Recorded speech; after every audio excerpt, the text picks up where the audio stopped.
السلام علیکم۔ آج میں نے اپنے والد کے ساتھ بینک میں 1 گھنٹہ گزارا تھا کیونکہ انہیں کچھ رقم منتقل کرنی تھی۔ میں اپنے آپ کو روک نہیں سکا اور پوچھا، بابا، ہم آپ کی انٹرنیٹ بینکنگ کو فعال کیوں نہیں کر دیتے؟ میں ایسا کیوں کروں گا؟ انہوں نے پوچھا۔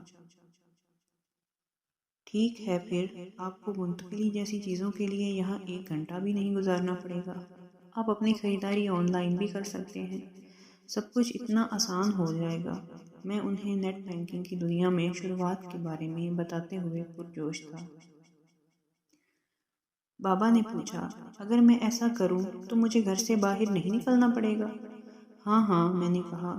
میں نے انہیں بتایا کہ سودا سلف بھی اب دروازے پر کیسے ڈیلیور کیا جا سکتا ہے، لیکن ان کے جواب نے میری زبان بند کر دی۔ انہوں نے کہا، جب سے میں آج اس بینک میں داخل ہوا ہوں، میں اپنے 4 دوستوں سے ملا ہوں۔ میں نے کچھ دیر عملے سے بات چیت کی ہے جو اب تک مجھے اچھی طرح جانتے ہیں۔ تم جانتے ہو کہ میں اکیلا ہوں۔ یہ وہ رفاقت ہے جس کی مجھے ضرورت ہے۔ میں تیار ہو کر بینک آنا پسند کرتا ہوں۔ میرے پاس کافی وقت ہے۔ انہوں نے کہا، 2 سال پہلے میں بیمار ہوا۔ دکان کا مالک جس سے میں پھل خریدتا ہوں مجھے ملنے آیا اور میرے پلنگ کے پاس بیٹھ کر رونے لگا۔ جب تمہاری ماں کچھ دن پہلے صبح کی سیر کے دوران گر گئی تھی، ہمارے مقامی گروسر نے اسے دیکھا اور فوری طور پر گھر رابطہ کیا کیونکہ وہ جانتا ہے کہ میں کہاں رہتا ہوں۔ اگر یہ سب کچھ آن لائن ہو جائے تو کیا مجھے وہ انسانی ٹچ ملے گا؟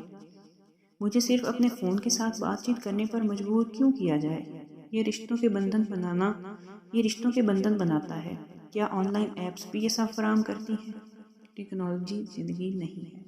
لوگوں کے ساتھ وقت گزاریں، آلات کے ساتھ نہیں۔ خدا حافظ۔